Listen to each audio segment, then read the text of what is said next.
Hi. You guys deserve an explanation.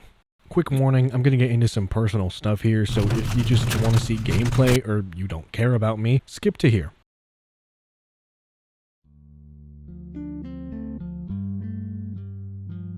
Now, in order to explain where I've been and what the hell I've been doing, I have to catch you up on my life. After I uploaded Unknown Tapes, I'm about to fucking pull my dick out and piss all over this fucking game. I promised I would upload more in 2025, and I did intend to keep that promise.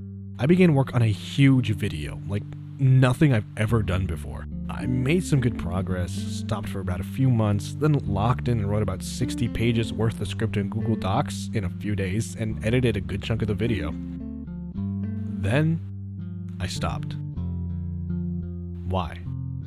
To put it quite simply, I was burnt out, and I didn't feel the spark anymore.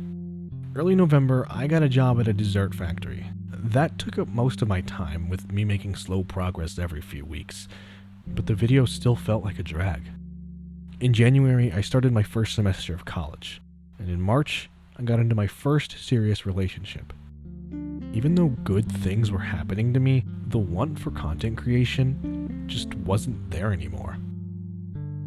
In early June, I quit my job and lost my relationship. And to say I was down in the dumps would be an understatement. To keep as much privacy as I can, I was basically just wallowing in my own self-pity. I wasn't doing the things I used to enjoy, and I wasn't living for myself. Everything I did was just to make other people happy, even if I did enjoy myself and have fun during it. Then, something changed recently. Recently, I pulled an all-nighter and intended to make heavy progress on the video. I opened up Filmora, stared at the timeline, watched it back, but I didn't edit. The question I was asking myself the whole time was, why? I had this huge burst of motivation. I wanted to edit. I wanted to make content again. So why did I stop? What was holding me back? The video wasn't fun to make. I wasn't having fun recording it. I wasn't having fun editing it. It got too ambitious and I just wasn't mentally ready to tackle it. That might sound weird, but hear me out. I'm not saying the video isn't interesting, nor am I saying it's never coming out, but as of right now, I am just not mentally ready to tackle that big of a project. However, just because I don't have the spark for this huge project doesn't mean that there is no spark at all.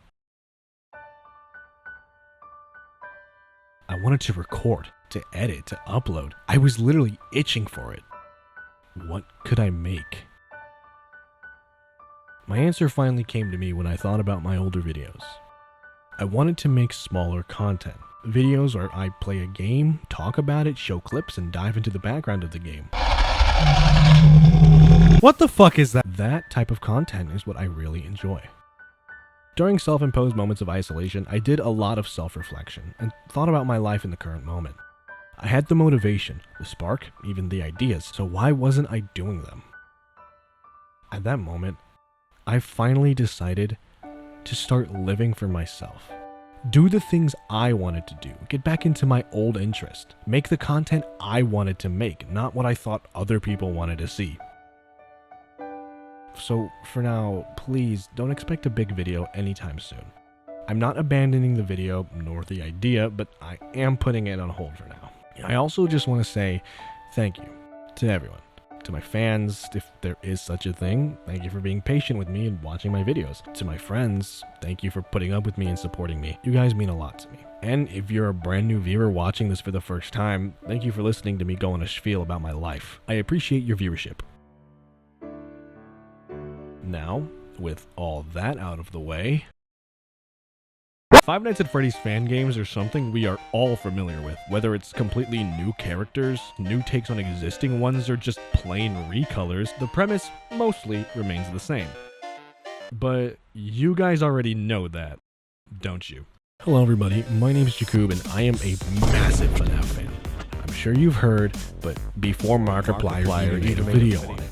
Yes, but I'm also a huge fan of a lot of fan games.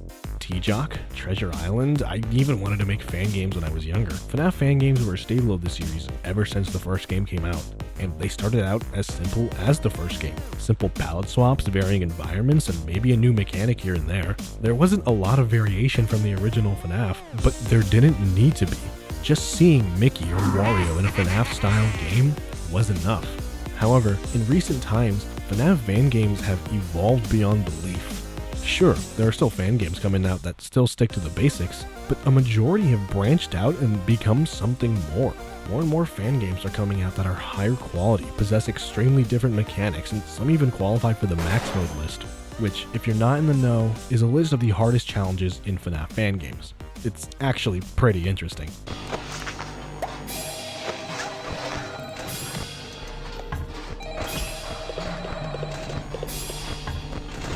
Suffice to say, you can barely call some of these FNaF fan games anymore. So many of them have taken a life of their own, have their own dedicated fan base, and to just simply reduce them to a Five Nights at Freddy's-like game feels almost insulting.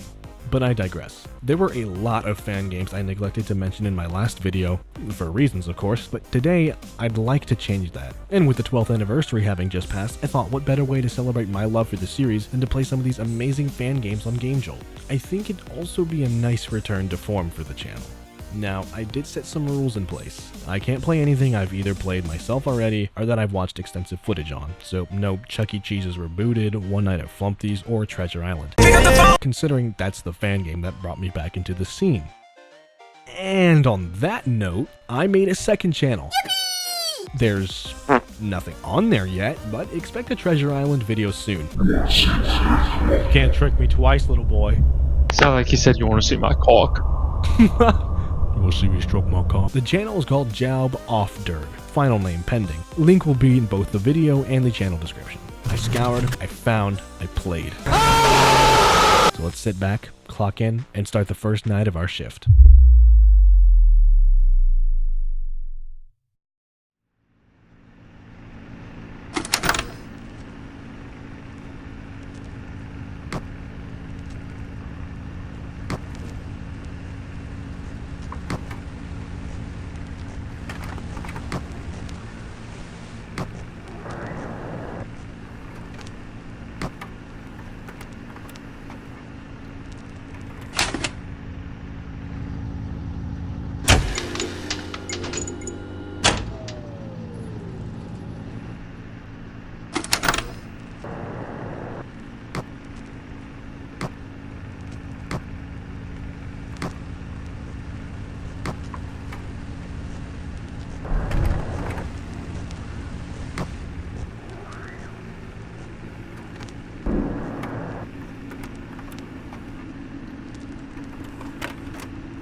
Before we get into the first game, I'm going to go over how I'm going to rank them. I'm breaking these games down into 5 categories. Gameplay loop, and how does the game feel to play. Ambience, which will also include music and sound effects. Mechanics, how unique and / or complicated is the game to learn. The scare factor, which should be self-explanatory. And finally, the fun scale. Is the game fun, and does it offer replay value? I'll go over all these categories at the end of each section before giving the game a final score, but I will sprinkle my thoughts about them throughout each section. Now, let us properly begin.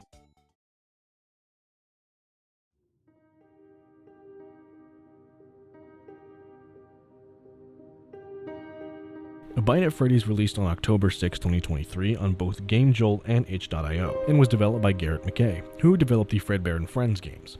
A Bite at Freddy's, or ABAF for short, was originally developed around 2018, intended for a Reddit game jam, a community event hosted by the Five Nights at Freddy's subreddit, in which either a single or group of developers create a game in a short amount of time. I actually played one of these games in my last FNaF video. Oh my god. Oh my god. Oh my god. Macleod utilized the talk show animatronics for the game, which he had designed years before ever getting the idea. Macleod would also develop the game in Godot 2D, a brand new game engine instead of the usual Click Team Fusion, which most fan games are created on. However, as 2 years came and went and the game jam passed, Macleod would lose motivation in the project before ultimately abandoning it altogether. However, Macleod would soon come back to remake the project, now more knowledgeable with Godot, and ready to give the talk show animatronics a proper introduction. Macleod would release several teasers, some included in his previous game Fredbear and Friends Left to Rot. On October 3rd, 2023, Macleod would release a trailer for the game on his YouTube channel, and 3 days later, the game would officially release. The game takes place at Freddy Fazbear's Grill, where it will soon have its grand reopening. As soon as you start up the game, a cutscene appears in the perspective of the inside of the Freddy animatronic. You see two people talking in front of you before your vision eventually fades. Now, the game does connect to Macleod's previous games, which is a whole thing in and of itself, and I won't get into plot specifics. However, we assume the role of Edward Bratch, the newest machine maintenance person for the restaurant. Free food may be offered by manager. Payments will be negotiated on site. Call 1-5555 Fast Grill. Woohoo! The game starts with our manager, a phone with a cowboy hat, detailing the specifics of our job. Our goal is to test if the old food delivery system is still operational, ditching the 6 a.m. format for a task-based performance. This is a detail I actually really enjoy about Fangames. Don't get me wrong, the night shift format absolutely still works and can even be stress-inducing sometimes, but I appreciate the willingness to switch it up. It adds a fun uniqueness to every game. Your manager will be in the kitchen, cooking the orders before eventually sending them down to party room A, B, and your office. Your job is to make sure they get there and confirm them. At the same time, the talk show animatronics will roam throughout the building. Bondsworth is gone. Okay. You can monitor them on the camera, which runs on a rinky-dink power system. Animatronics will try to enter the conveyor belts occasionally, however you can just remotely close the door to stop them. However, this does stop the progress on the orders. The only two animatronics who can enter your office are Bonnie and Chica, who work on different mechanics. Bonnie will slowly enter the room, however will leave soon after you turn the power off. Chica, however, who is a cowbird, requires an old western showdown, which I absolutely love as a concept. Freddy can enter through both the conveyor belt and the vent system, which requires you to enable the fan to ward him off. How do I killed Freddy. Foxy is very different from his vanilla counterpart. Instead of having to keep a constant watch on him, he'll slowly make his way towards the backstage, resulting in him biting the wires to the generator, causing the aforementioned rinky-dink power system to become your main generator. To fend him off, you must refresh the cameras, which will shock him. After doing this, Foxy will either go back to his stage or become very aggressive, basically barreling towards the kitchen conveyor belt, which, if not properly fended against, will result in an unavoidable jump scare.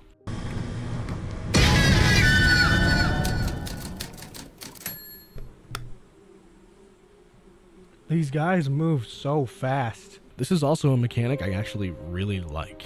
It might not seem like that in the gameplay I show, but I get frustrated very easily. I'm about to fucking pull my dick out and piss all over this fucking game, bro. And once my mind mellows, I begin to appreciate things for what they're worth. It switches up Foxy's mechanic while still remaining faithful to the original. You still have to keep your eye on Foxy, and if you don't, it will mess up your run.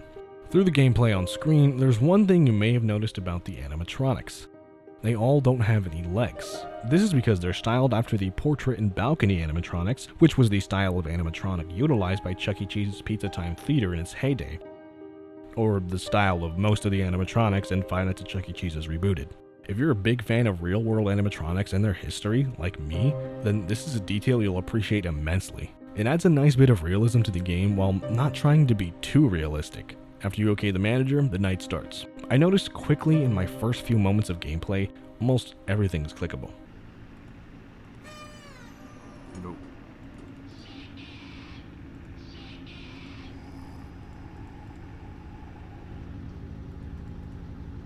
Hey, you. Not too much to say about that, I just enjoyed it a lot. Bonnie and Chica are the first to activate, in which they'll crawl around making their way to either your office or conveyor belt.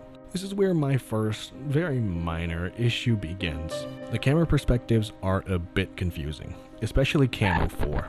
Maybe it's just a me thing, but from this perspective, at first glance, I would expect my office to be around here. Instead, it's actually there, meaning Chica is right outside.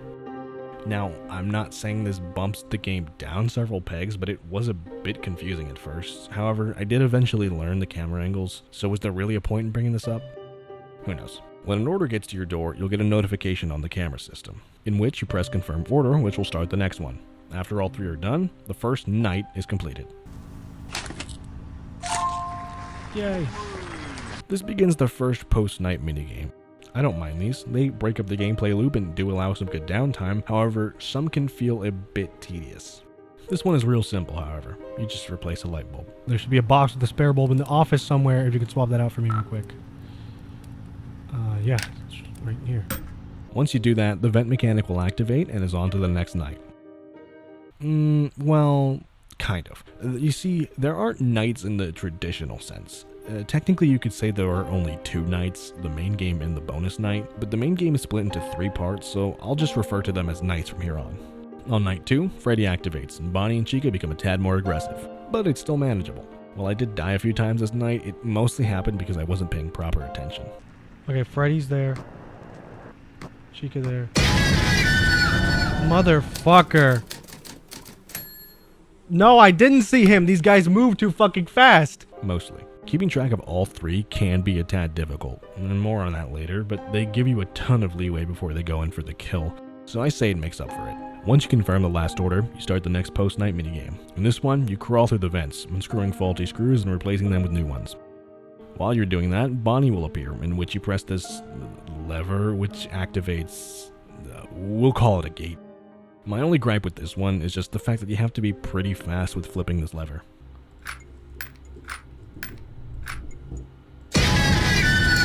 Motherfucker, give me some fucking time, man. Give me time to look down. I'm on fucking windowed mode. Night 3 begins with your manager informing you that an animatronic may try to mess with the wires backstage, in which you simply just refresh the cameras to shock them away. Side note, my phone decided to blow up over these past 2 recording days. Foxy's gonna try to come and try to sabotage my shit.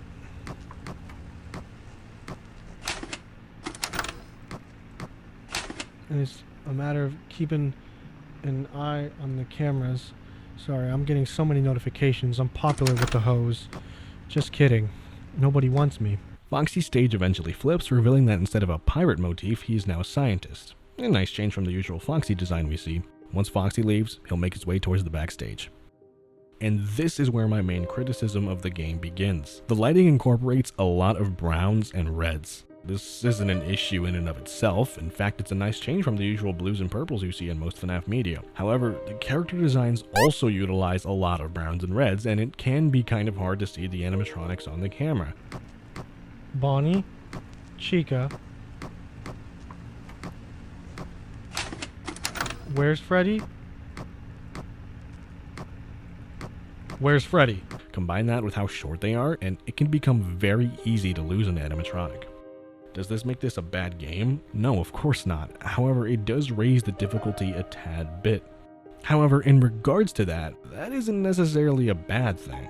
The game isn't all that hard, which again isn't bad. It's a nice, quick, simple play that you can absolutely knock out in an hour or 2, and I appreciate that. A lot of modern FNaF fan games, hell even modern FNaF games, are not quick plays, and some require you to sink multiple hours into them. This isn't a bad thing whatsoever. These long, multiple-hour games have a lot of effort put into them, and it shows, but it does feel nice to just pick up a game and beat it a while after. Back onto the topic at hand, the animatronics blending in with the environments helps with the horror and the difficulty of the game, even if it did frustrate me while playing.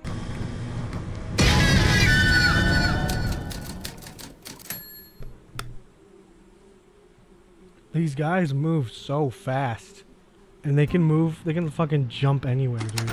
Night 3, while more difficult, isn't all that much of a challenge either, and I eventually beat it. After talking to the manager a bit, the game quote-unquote ends with this screen. Thanks for the help, the manager, the end. Yay, ribs!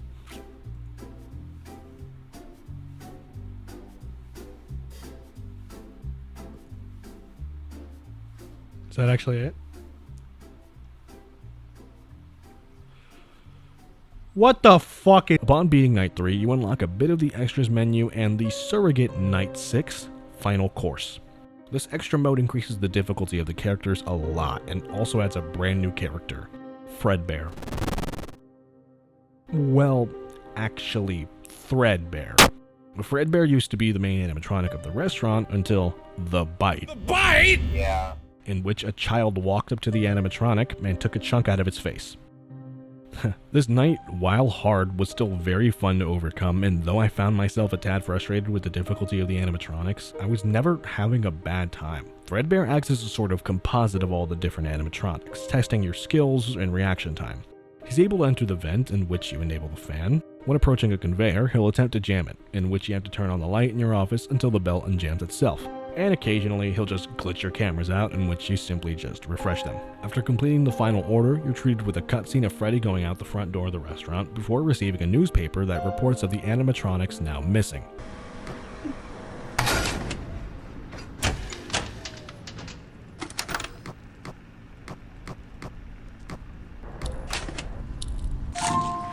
Oh, thank God. Oh my God.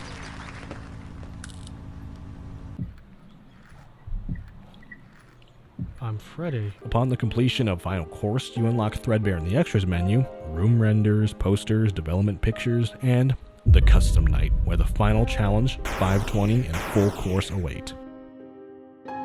Which I did not attempt. Yeah, sorry guys.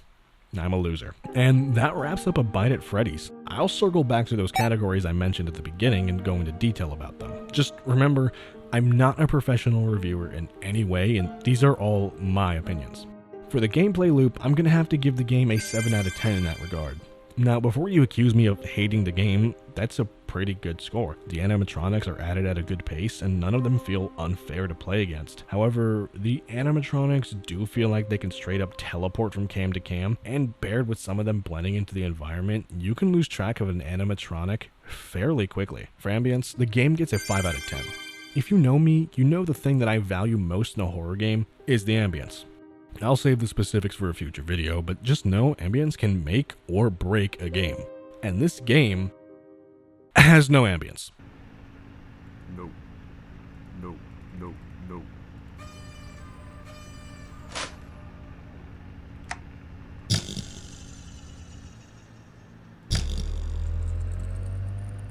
Just the sound of the fan and the cameras. Now, don't get me wrong, no ambience can be very effective, but this type of environment doesn't call for it. Since I'm also including the music and sound effects with this, the music is pretty good, even if you don't hear a lot of it, and the sound effects, while basic, get the job done. No. Well, there's some more bonus newspaper stuff, but I didn't get to see it.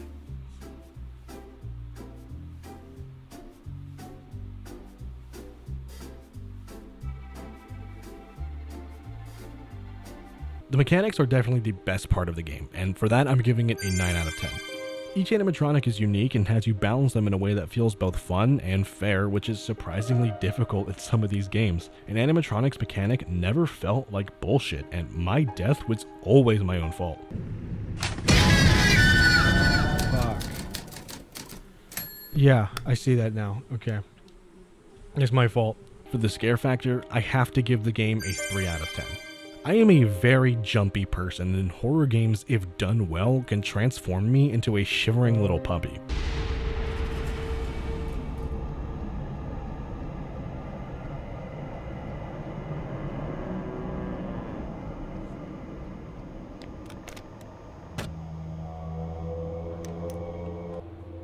Dude, no. Fuck no. No. I'm actually fucking ending this fucking video right here, dude. No. However, this game isn't scary. Again, this isn't a bad thing. The developer himself even stated that he went for a lighter tone for the game. However, even though it was intentional, I was never scared or nervous while playing, unlike some of the other games in this video. Finally, for the fun scale, I'm giving it an 8 out of 10. The game is very fun, and besides my minor complaints, was a fantastic play, and even though I didn't attempt them, the Custom Night has different modes that add various challenges and goals to the night, making it stand out from most forms of Custom Night, which only change the AI for characters. Overall, A Bite at Freddy's gets an 8 out of 10 from me. This game is one of the most unique FNaF fan games I've played, hell, even seen. The mechanics are different and fun, the gameplay is challenging yet still effective, and it offers replayability for those who enjoy a challenge. We started out good with ABAF, however, that was a very lighthearted game with an almost funny tone. So let's go over to the opposite side of the spectrum with our next game.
If you've been in the FNaF fandom for a while, you've definitely seen something like this.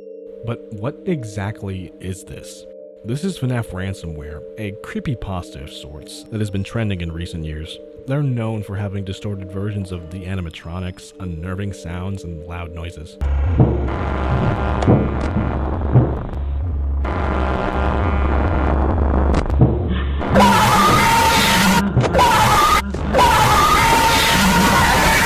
This trend originates from the user FDT, or Fever Dream Team. On January 10th, 2024, they would upload the video Five Nights at Freddy's ransomware infected pirated version found 7xorg to YouTube, which would consist of a seemingly old-school YouTuber downloading a free version of the first Five Nights at Freddy's. The game would reveal itself to actually be called Five Nights at Freddy's Settings. The player would play the game as normal, however, the game would be heavily distorted, with Freddy being the only animatronic. A pop-up prompting the user to pay the creator would appear, causing the player to restart their computer, and upon restart, they would be greeted by this screen.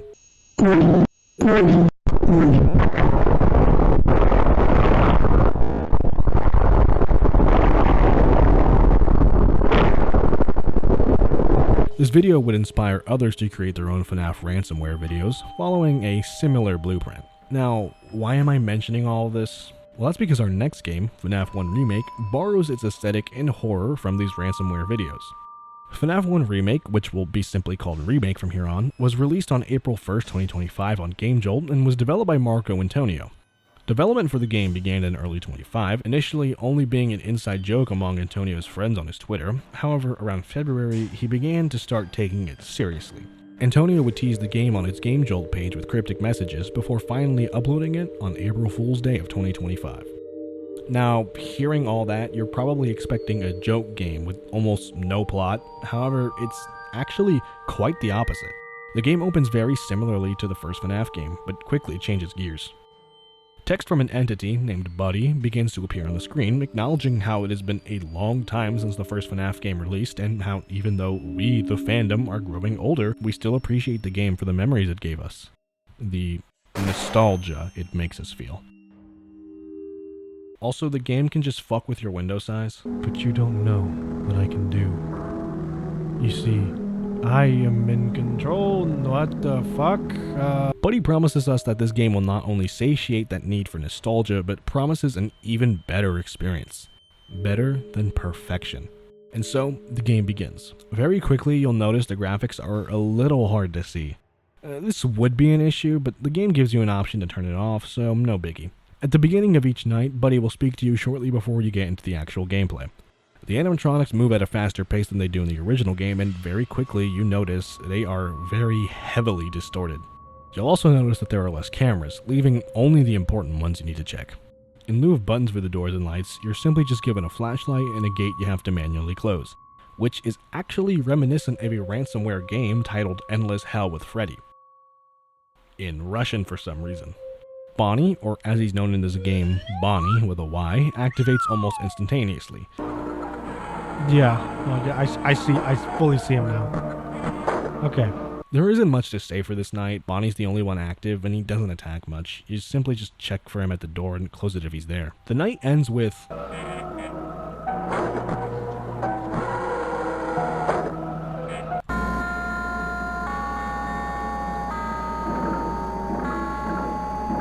Oh? Okay, I guess I didn't do it.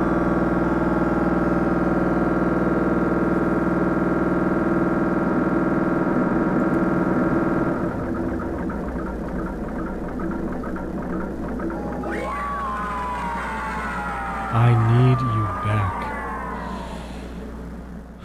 Who are you? The second night begins with a congratulations and tips on how to deal with new characters. Foxy, or Oxy Pirate, is now active and requires a shock to reset him back to 0. Occasionally, Oxy will begin humming, in which you simply just click his hook at the top of your office for him to go away. However, this seems to make him jump one more stage in Pirate's Cove, so that's a bit confusing.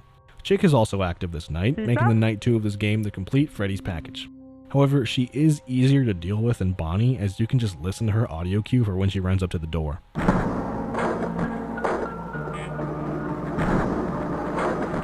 Despite the new threats, this night is also easy to deal with.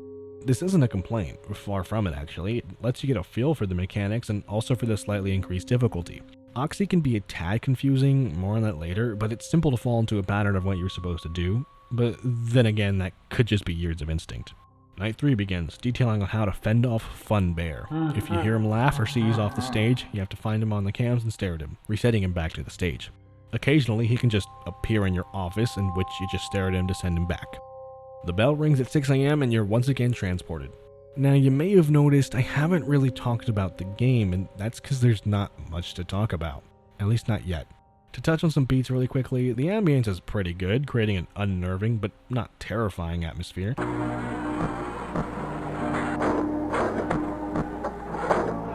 I'm a fan of how the music will just cut out at will, really adding to the unpredictability of the game. Took the wires to my PlayStation. She's doing too much. I didn't wipe my butt. I just pooped and got up.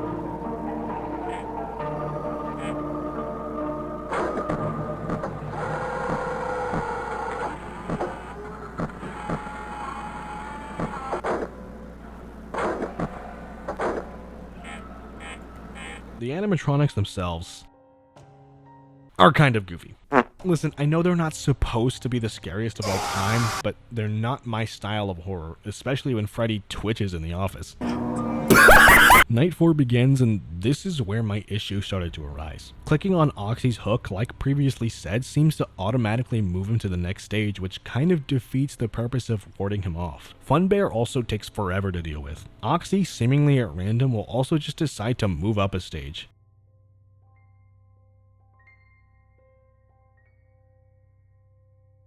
Shocking him fixes this, but it takes a full minute and 30 seconds to recharge, and Oxy moves much faster than that.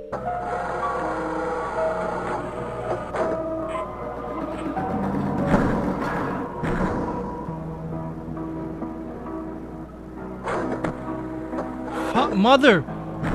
Oh my god, dude! Freddy, you fucked me!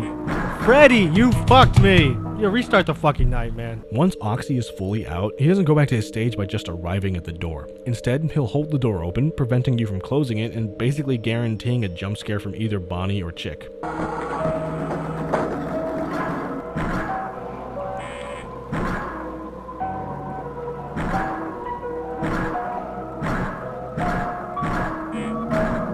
Hey! Don't need you right now. Shit!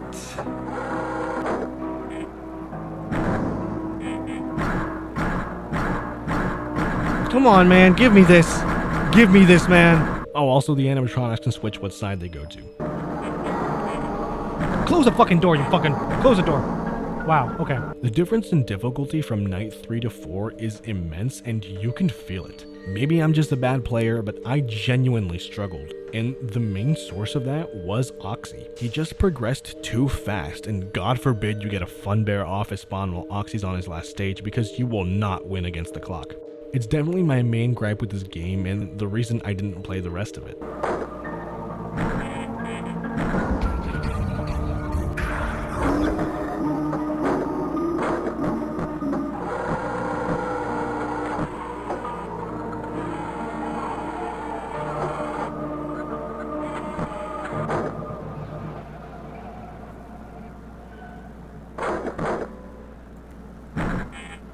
Say, who the hell is that? Who is that guy? Who the fuck was that guy? Who is that? That was nobody. Hey guys, this is post recording Jacob. I'm currently in the process of writing the script for this game. I didn't beat the game. As you know, I stopped on night 4. I went into the files to edit the save file so that, unlock the custom night, and just like do my stuff, So it was this was originally night 4 and I changed it to night 5. So then I went into FNaF 1 remake to play the game so that I can, record the stuff so that I can do my thing as a content creator. And this is what I get. This scared the shit out of me when I first opened. Wow. After completing the 4th night, you unlock the 5th night. Obviously. Everything goes as normal, just increased difficulty until 4 a.m. when Buddy begins to get enraged that you are trying to abandon him once again, and how since you want a challenge so bad, he'll become that challenge. The game immediately moves to night 6, which is the boss fight night that Fangames have begun to introduce in recent years. Buddy can either appear at your door, in which you flash him so he goes away, or he will run down a hallway, in which you close the gate. He can also infect one of the cameras, and if the player fails to click it, it'll result in an instant power outage. The monitors in the office will also occasionally activate and drain power, however you just click them to turn it off. Upon defeating Buddy, he starts lamenting about how his efforts for giving you a good time were futile, and how once you close the game, he will die once again. He ends his speech by hoping you had a good time, saying he'll miss you, and finally apologizing. Upon completing the 6th night, you unlock the extras menu with lots of goodies in it. However, you also have the rare chance to unlock this secret door that only appears if the top of your game reads, "Find me, I am waiting for you." If you see this, you have to wait at the menu until a door appears. Upon clicking it, you're greeted by Savior. Savior was created at the same time as the other animatronics, however, she found a way out and hid in her own little room. She prompts the player with replaying the game and finding anything weird in the cameras, which appears to be wriggling eyeballs. Upon bringing them to Savior, she tells you the last step is to go into the game's raw code and bring anything weird back to her. However, at the same time, Buddy will be stalking the player. Upon finding all the objects, Savior thanks you and promises to see you again in the next game. And that is FNaF 1 Remake. An interesting idea for sure, and a game that somehow has more than meets the eye than you would expect from a FNaF fan game of this style. For the gameplay loop, I'm giving the game a 6 out of 10. The game ramps up in difficulty fast, and while that is intended to give the player a challenge, it becomes a bit of an issue. I'm not saying a challenge is bad, but Oxy progresses too fast, and Funbear is a hassle to deal with on top of that. For ambience, the game gets a 7 out of 10.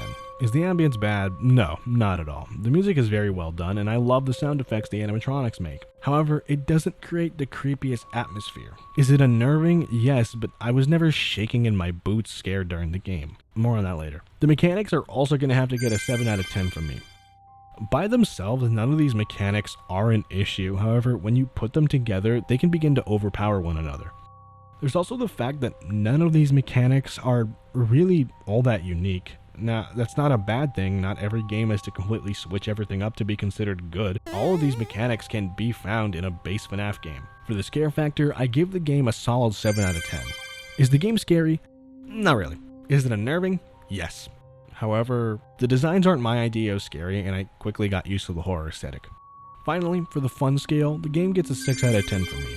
Is the game bad? No, not at all. For being an April Fool's joke, it is very well done, and it isn't boring either. There's always something to do. However, I don't see myself replaying this off camera, unlike some of these other games. The issues I have with the games kinda do overshadow my enjoyment, preventing me from giving it a higher score. All in all, I give FNaF 1 Remake a 7 out of 10 total. An interesting concept, decent execution, great music, and honestly, interesting lore. It's not something I expected from a game like this, and it genuinely surprised me.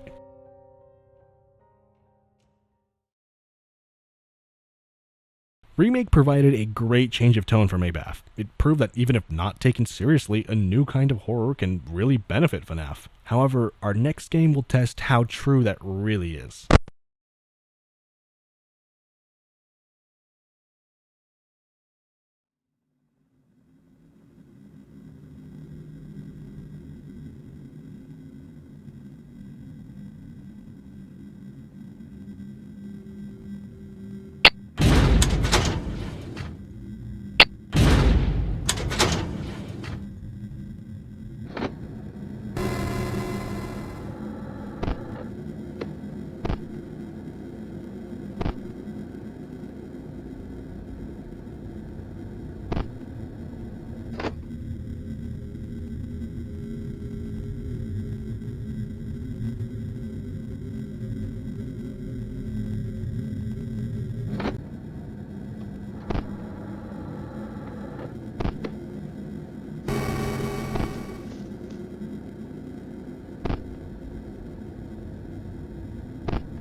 Remakes of the first Five Nights at Freddy's are incredibly common, and in order for them to properly stand out in today's climate, you're gonna have to do something new.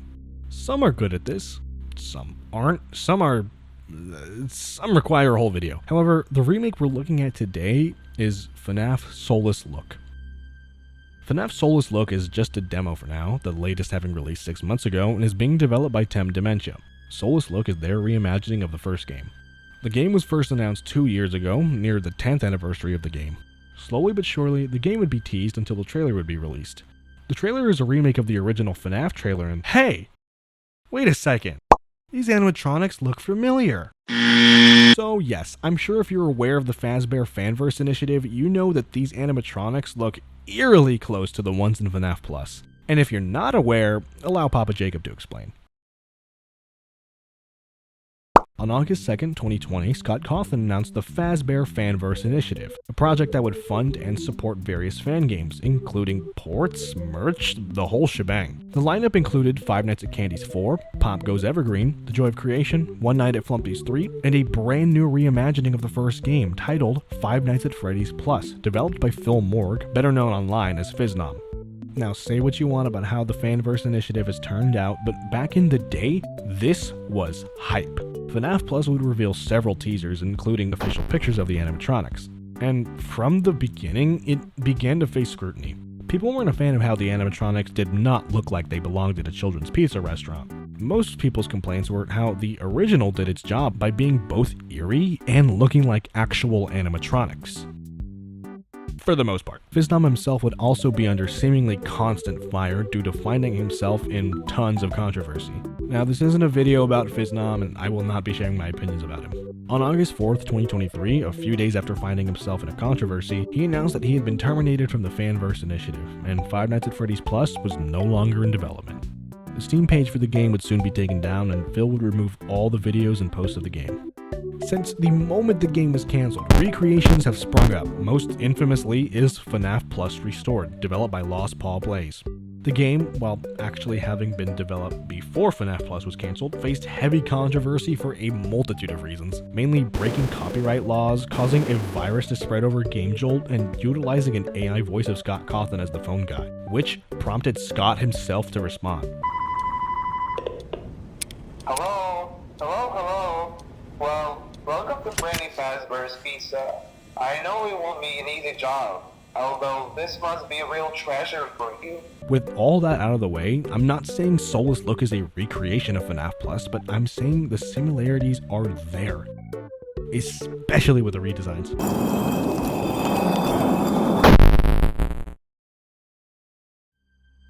The game boots up and is an almost one-to-one remake of the original game.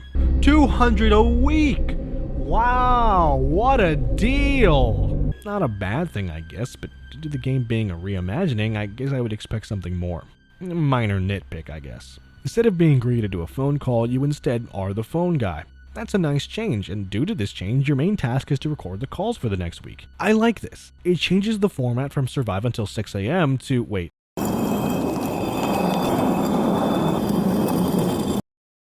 I have to both finish a task and survive? That seems a little counterintuitive, but alas. The game has also removed the lights on the doors, preventing you from checking if an animatronic is in your blind spot. Meaning you have to manually check the cameras at your doors to see if an animatronic is primed to attack. I'll talk more in depth about this change later, but just know that I am not a fan. Similar to the original game, only Bonnie and Chica are active on the first night.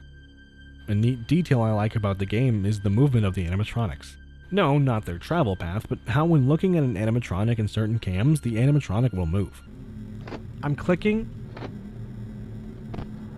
Hey. You moved? Sorry, you move? One thing you'll quickly notice while playing this game is the fact that there is almost no sound.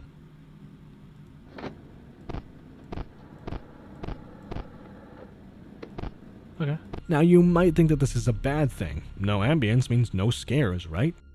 In most cases, yes, but it actually adds to the atmosphere. The building feels empty, like how an actual closed-down restaurant would feel, and knowing that these murder machines are roaming the hallways actually did make me a little tense.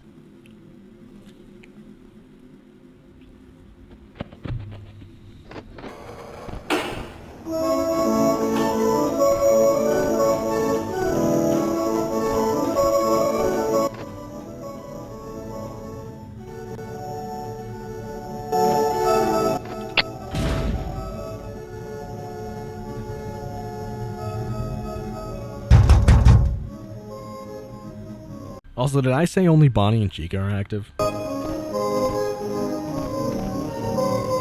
Hi, Sparky! When an animatronic moves from any of the corners, you close the door and wait for the sound cue that they left.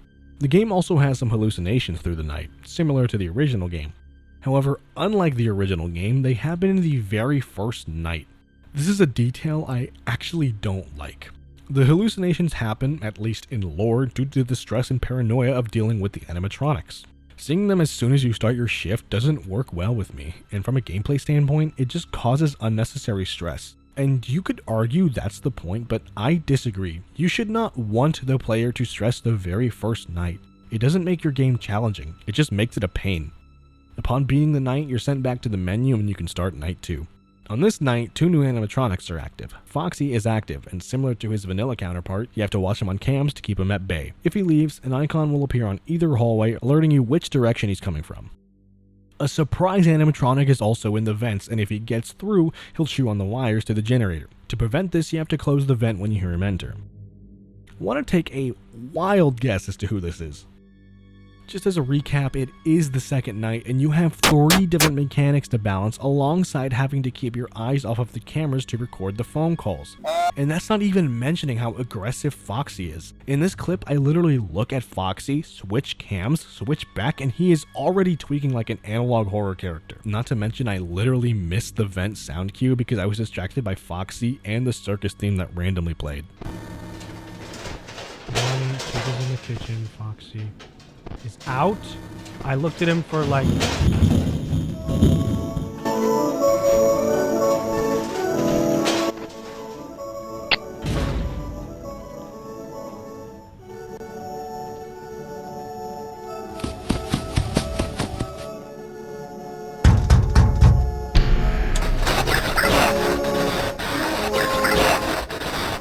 Motherfucker! So the character in the vent is actually the cupcake, and yes, he bit through my wires. This drains your power to empty, upon which, well, you know what happens.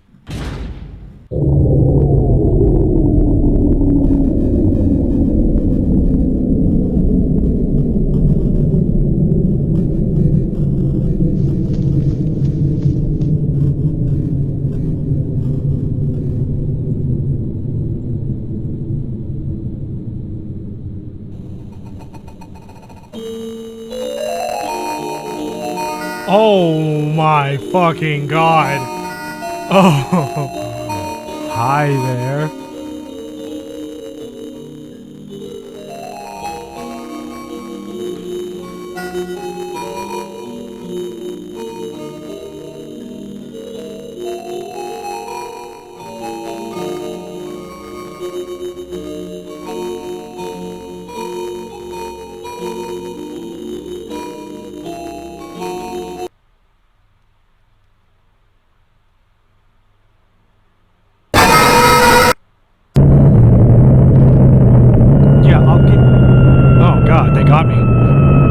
Oh, that got me good, huh? So back onto the topic of balancing all these mechanics, it's hard. You're supposed to watch on the cams for Bonnie, Chica, Foxy, and the cupcake, if you'll even hear his sound cue, while at the same time having to take your eyes off the cameras to record calls. Now usually this would be solved by having lights on your door so that you can check if Bonnie and Chica are there quickly. However, since you can't do that, you have to record a bit at a time, quickly check cams, then record again. Now that sounds easy enough, except for the fact that the recording takes a long time and the AI is for some reason ramped up to 99 for the second night. I was so in my head during the night, I completely missed Chica heading towards my office.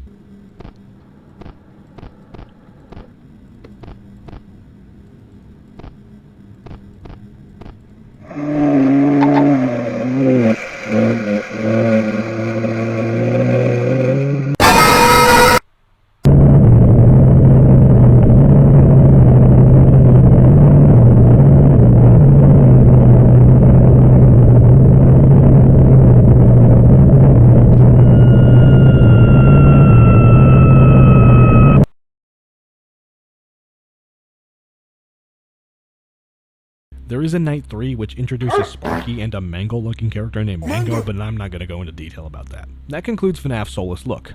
Maybe I was a bit too critical of the game, but I think my points are pretty valid. The gameplay loop gets 3 out of 10 from me. It's night 2 and I already have too many things to do, keep track of, and apparently it gets worse on night 3. I shouldn't struggle to find a pattern to follow on only the second night. That's not good game design. The ambience, definitely the strongest aspect of the game, gets an 8 out of 10 from me. The emptiness of the restaurant, the way only minimal sound effects play, and this godforsaken groaning is fucking terrifying. Kudos developers. The mechanics get a 2 out of 10 from me. The phone call is a unique aspect I've never seen in any other game, and it would have gotten points if that was the only task. But Jacob, I hear you saying, it's a reimagining of FNaF 1. They can't just remove one of the most well-known aspects of the game. While that is a fair point, the simple fix to the issue of having to take your eyes off the cameras while simultaneously having to constantly watch the animatronics is lights. Having a light button would genuinely eliminate most of this game's issues. It's crazy. Why do I have to balance 4 animatronics on night 2 that all constantly require my attention? It isn't very fair. The scare factor gets an 8 out of 10 from me. Both deaths in this game scared me, or at least shocked me. Chica's groaning, no I'm not playing it again, was terrifying to just hear randomly. The whole vibe of the restaurant is made to scare you, and it is done wonderfully. The fun scale gets a 3 out of 10 from me. I was more confused / frustrated a lot of the nights, and I honestly don't see myself replaying this game off camera. Maybe it's different for other players, better players, but as for me, I didn't get a lot of enjoyment from the game. Overall, Soulless Look gets a 4 out of 10 total. I don't hate this game, not at all. What it does right, it does right. But the bad vastly outweighs the good here, and I can't ignore that. A new trailer was recently released, and there even appears to be lights on the doors, so maybe I will actually revisit this game. Maybe.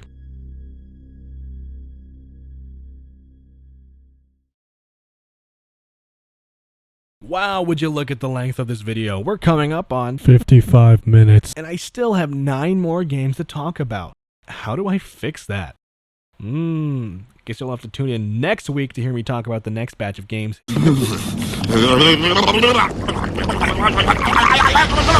What did you say? Jacob. Yes, guaranteed video next week. I swear. In all seriousness, yes, I am going to split this video into multiple parts, because I am a yapaholic and I can't contain my writing for shit. This was a fun video to record and write. I really do enjoy the simple videos where I can just talk about a game and I don't have to spend hours researching. I also hope you enjoyed the video. I'm trying to be entertaining while at the same time being informational, so tell me if I'm doing a good job. Once again, no hate or discouragement to the developers in this video. Just because I don't like an aspect of the game, or even the whole game, doesn't mean I think you're scum or that you deserve bad things. It's merely just my opinion, and I think all of you did a wonderful job at creating games. If you enjoyed this video, like and subscribe, and ring the bell notification so you get notified next week when I upload. Make sure to share with your grandma, and I'll see you guys in the next video. Jakub out.